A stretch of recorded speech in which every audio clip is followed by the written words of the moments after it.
Let's get started. Hi, everybody. How are you? It's me, JJ Pickens, your smart apartment advisor with the Real Management Company. It's good to have you. Thanks for joining me. Happy Friday. For what that's worth here while we're sheltering in place.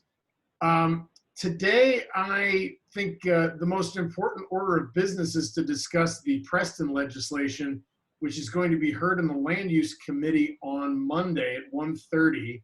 I sent an email to everybody earlier this morning talking about the most important things we need.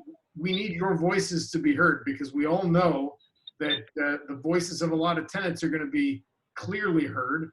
And lots of people are going to say, gee, I'll never be able to pay my rent and I don't want to pay my rent. I'd like to live for free forever, or at least, for the foreseeable future. And I think it's really important that everybody take the opportunity to write to the supervisors on the Land Use Committee, to Aaron Peskin, Dean Preston, and Asha Safai, and to also get in line and call into the meeting if you can for public comment. Now, this is probably going to be a long, drawn-out affair. There's probably going to be a lot of people interested in saying something about this. But we need to have as many of you, especially my clients, to make comment about this, because the fact of the matter is that each of you is more of a representative sample of what landlords in San Francisco are facing and will be up against in San Francisco if we're not able to at least sign some sort of an agreement that allows for a stipulation for entry of judgment to be filed in court as a part of the repayment plan. If we get to a point where we're ready to start making plans to get paid back in the near future.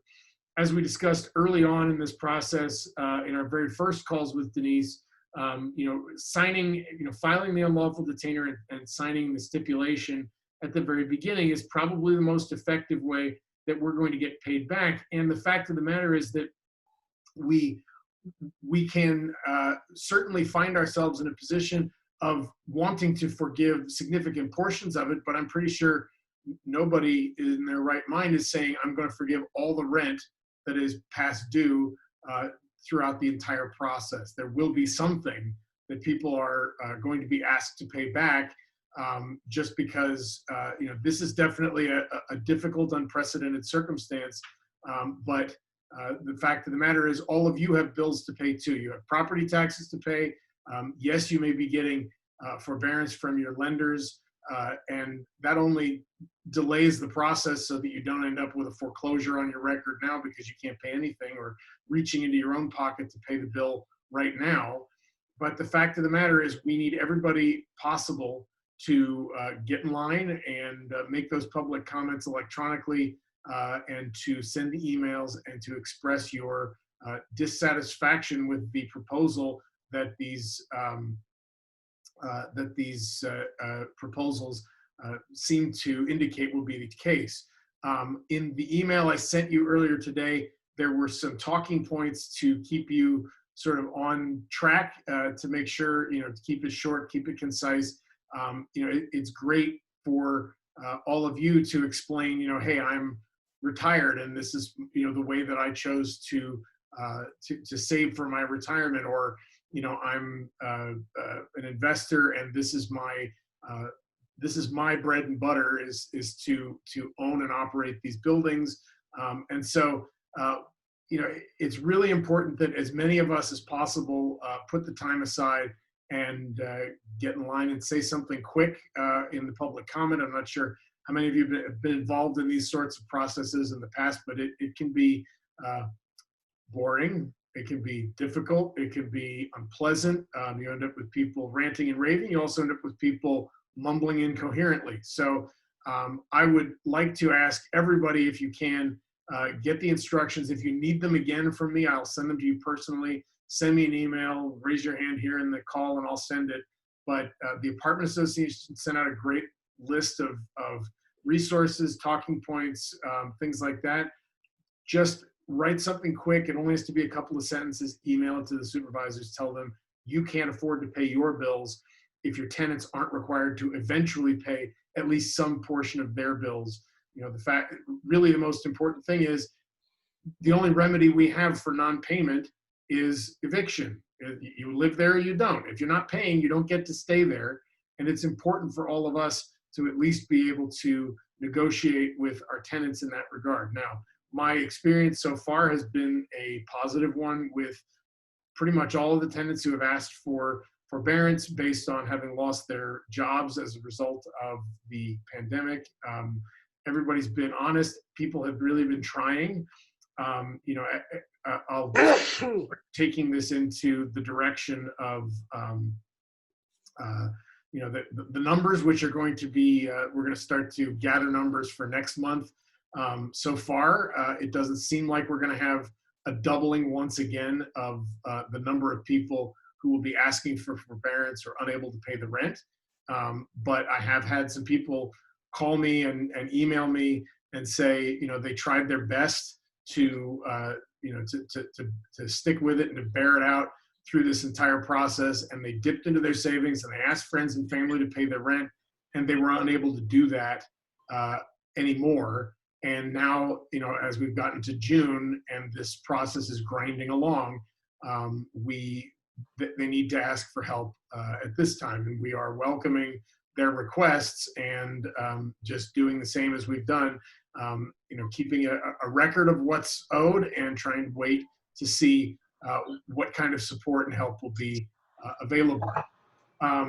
With that, I think I want to introduce Denise again to talk a little bit about the Preston legislation. I'd like to see if she has any suggestions for things you might want to say or possibly not say in feedback to the supervisors. And then we should talk a little bit about any new legal issues that are coming up. So Denise, take it away. Thank you. Yes, my experience with those types of public comment is that the more personal you can make your situation, the better, as opposed to saying something rote or something addressing what has been presented. What you want to do is personalize it and explain that the property has been in your family and this is how you, this is what your inheritance was, this is how you are able to sustain your own lifestyle, that you're not getting rich on this. All the very particular personal issues pertaining to why you own and rent property. It may be something that you were always a tenant and you were thrilled to be able to give back to your own tenants the ability to house people. But like JJ said, a service equals payment for said service. Nothing is for free. And so that you're working with your tenants, but that a complete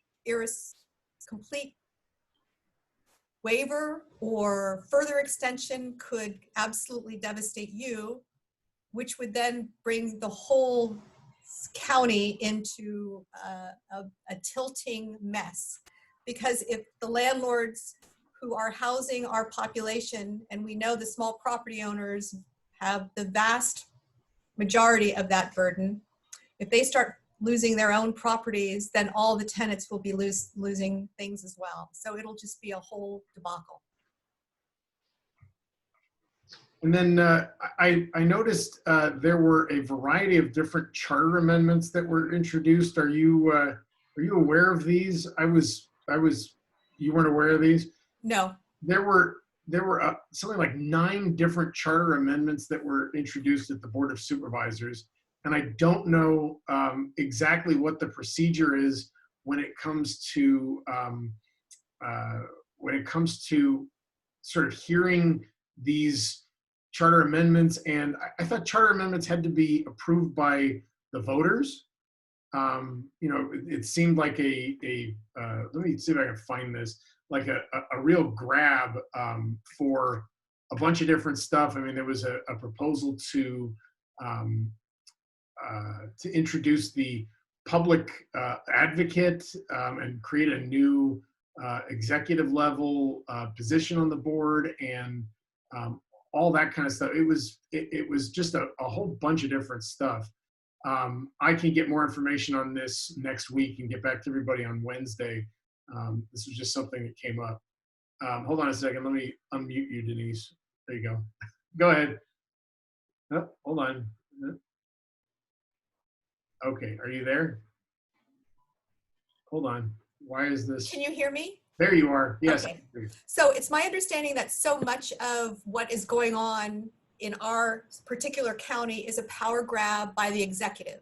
And so what's happening is that Mayor Breed is sitting there and all the different groups are saying, this is an executive order issue. This is an emergency. The power of the emergency under state law is intense. So if something is deemed an emergency, all bets are off with normal processes. And so what happens is that you've got the executive making decisions that are truly to the people. And so until the people bring an action with the judiciary, which is our third form of government, remember we're a checks and balances, she's going to run amok, which is exactly what's happened. So I think that that's why she's power grabbing, because currently she's operating under an executive order or state of emergency. So yeah. And that's not good, but that's what's happening. Yeah, I see an adjustment in baseline funding. She only proposed one of these, basically a change in the way that baseline funding and budget set-asides, don't take into account city revenue, based on the fact that revenue is going to be in the toilet for the next year or two. But there's a bunch of other stuff that's completely unrelated to any of this that, seems like stuff that all of these, supervisors have been cooking up for a long time, and we're looking for the opportunity to introduce. Well, that's what's going on with Dean Preston, right? I mean, it's the power grab. It's we have them down now. We've got them on the ropes. Let's really go for the jugular. And so that's what's going on. Okay.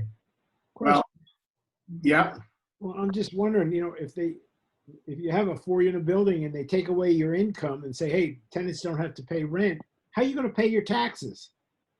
How can you keep the city going if you don't have any income? Can we stop paying our taxes now and just say, hey, this is an IOU. When I get mine, you get yours. Right. I've heard that if there is a rent strike, there is a tax strike. Yeah. Yeah. You just say, hey, listen, we can't send you anything. We haven't got anything. Mm-hmm. You just said nobody has to pay me anything, so good. Go ahead. Yeah, but look at Preston's background, and that says enough. He really hates landlords. Yeah. So it doesn't really matter. You're talking about deals that show compassion or at least fairness or something like that. You're not going to get that. And the interesting thing is that I would like to find out more about is that Aaron Peskin is a landlord. So it'd be kind of interesting to see where he is on this, because he really controls a lot of the strings. And just an idea to take a look at. Well, he's one of the land use committee members, so we all have to write him an email and say this is a bad idea, and we hope that you won't support it. But I'm not sure that's going to have a lot of legs with him. He has also been fairly strongly anti-landlord in the past. Yeah, I would find out where he is. I mean, he does a lot of stuff, but I would start out by finding out where he is. That is definitely, I guess we'll find out on Monday exactly where he stands. Let's see. Any other thoughts or ideas that people have about this particular issue or rent payments in general?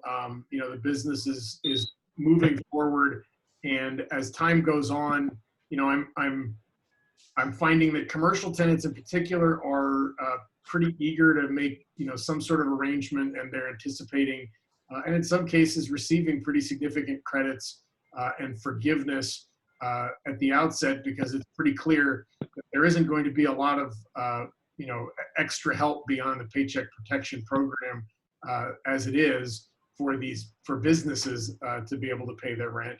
Hopefully we'll be able to get some sort of additional support for tenants in apartments to be able to pay their rent as a necessary housing service. Any other thoughts or ideas or questions? Okay, well, with that, I think perhaps if Josh has any, Josh, do you have some ideas or thoughts or things you'd like to discuss with us today about the sale market or the way things are going? Sure. Just a couple of things. I was looking today at the residential market nationally, and I saw some interesting stats. Prices right now are year over year, this last week, year over year, they've jumped 3.1%. So it's totally contrary to anything you'd expect. You'd expect prices to be going down, but they've gone up. Partly related to interest rates being the lowest they've been in since 1971. Since Freddie Mac has been tracking this since 1971. Interest rates are the lowest they've been. So we're down all the way down to 3.15% on a 30-year mortgage. So lower interest rates offsetting, so prices have gone up and they've been stabilized. Supply is also way down, 22% down. So that's also keeping prices up. So there's just more buyers looking at less homes. So overall, I guess the takeaway is with less listings being out on the market, less people bringing their properties out to market, it's kind of more or less matching with the demand, less buyers as well. And then you have these lower interest rates. So it's almost a wash. So you're not really seeing devastation. You're seeing in terms of, people having to dump properties for cheap or losing a lot of money or whatever it is. You're seeing more of what I've been describing as just a big pause as far as kind of getting back to something more normal with regular number of listings and regular demand. So anyway, it's good. It's good in the sense that I'm glad that I think seeing huge price reductions would make me more nervous and more pessimistic. So I like that the prices are holding or going up. So anyway, that's just a little point. Other than that, waiting to see what happens in June. Okay. Actually, my feeling is that stagnation in the market is going to be a challenge. And the fact of the matter is that the factors that would normally encourage people to want to buy and sell homes and also apartment buildings, homes different. It's gee, I want to move, or I want to get a bigger house, or I want to live in a different neighborhood, are just keeping that whole market stagnating. And for us, as real estate agents, it certainly limits the opportunity to find new listings and to work with clients in these circumstances, because nobody wants to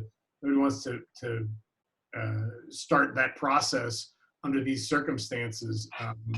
It's a challenge, and so it's a problem for our business. But I think it also shows that a lot of people are really they do have faith in our market and our area as a valuable place to live and work. Denise, early in the week, sent me an article that I referred to on Wednesday on the Chronicles website that said 2 out of 3 tech workers thought that they would be willing to relocate out of the Bay Area to a cheaper location if their companies allowed them to work from home permanently, which I thought was interesting, except that it's easy to say, gee, I'd like to live somewhere cheaper, when all of the other things that are useful for the purpose of living a fun life are closed. So no restaurants, no bars, no clubs, no sporting events, no anything like that. Sure, I'd like to get a twice as large a house for half the cost, somewhere where you have, natural beauty and not a whole lot else. But I don't know if I want to stay there forever. And so, hopefully we will be able to return to something close to normal, and we'll have some sort of a breakthrough. But this is just such a strange situation. I'm not sure anybody knows how to respond. Well, JJ, on that specific comment, I've always, we used to bandy about the fact that everybody needs to live in San Francisco. Nobody can live in San Bruno. All the techies needed to live in San Francisco. And so San Bruno is much less expensive than San Francisco, and yet nobody lives in San Bruno. They all live in San Francisco. So it really doesn't make sense that, that's why I sent that article. It was just sort of people wishful thinking or Right. future tripping. Yeah. Yeah, I mean, one of the things that really matters when you are conducting a survey like that is the circumstances under which you are conducting that survey. Right now, nobody's gone and had a meal in a restaurant in 2.5 months, 10 weeks, and we're looking at, the gyms won't open up for another 10 weeks, the middle of August, before just something that simple would reopen.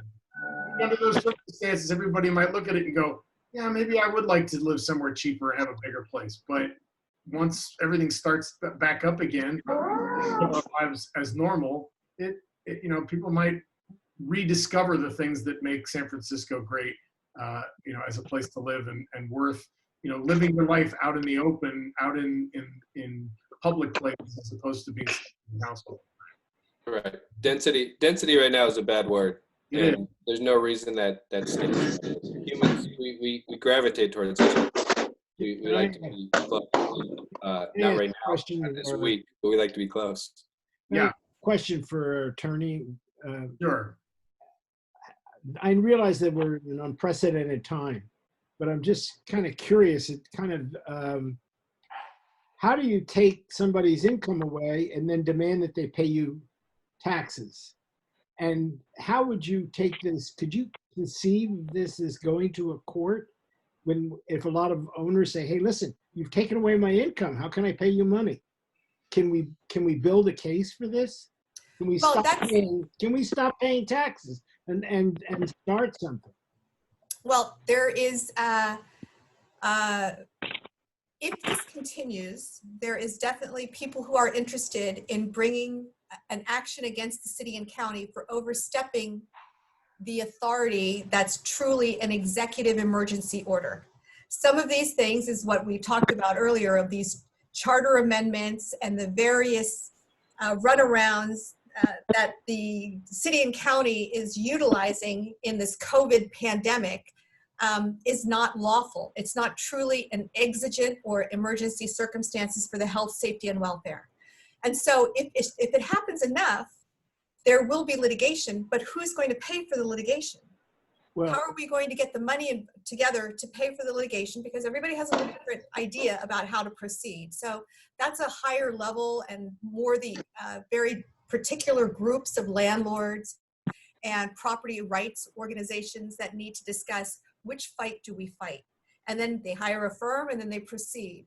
So it's definitely in the pipeline. It's being discussed. It's just a matter of when we do it and for what purpose. One of the issues, as an example, one of the issues is Mayor Breed has just completely done away with the ability to do an owner move-in right now. If you have children, if there are people who have a family and the family has children who are 18 years or younger in the home, they're going to have to wait for next year to do an owner move-in, because you may not proceed on an owner move-in during the San Francisco Unified School year. And because she extended the order, it now falls into the inability of anybody to terminate occupancy for the home that they purchased because there are tenants with school-age children or under the age of 18. Even babies, you couldn't terminate. So that's an example of, really? I don't think that you can do that, Mayor. But that's such a small group of people being affected. There's not really much sympathy for that. So that's an example, Joel, of what's happening is, well, we need to get enough of an interest by enough of the owners and property rights organizations to say, yeah, you know what, this has got to stop. And we're litigating. We're suing the city and we're taking it to the California state judiciary to confirm whether this is legitimate or not, especially if there's 58 counties and San Francisco County is being one of the very strong and staunch exceptions to the norm. Well, would the CBH and the Apartment Association take us on? They would certainly be the right kind of groups, but I can't speak for them specifically. No, not. obviously. But We'd have to, certainly sounds like taxation without representation. but you have to have enough plaintiffs, with an actual case against the city to bring that sort of a claim forward. It can't just be, it can't just be something that's, hypothetical. Oh, you've made this really hard for me. Or it would make it hard for a person in this circumstance. It has to be a specific situation. That's right. Yeah. Okay. So we need to find somebody who will be a plaintiff. Lots of That's them. right. And then we need to have organization. Burton. Well, I think isn't Breed just talking about doing this stuff during the stated emergency? Well, Not as anything permanent. It's something we're talking about but probably a few months. Breed is. That's why there's probably a hesitance to do a lot of legal right now, just because it's going to go away in a few months. Well, that's true, except that Preston's proposal is to, right now. I know Preston. No, I'm not talking about Preston. Right. Yeah. No, I'm talking about Breed.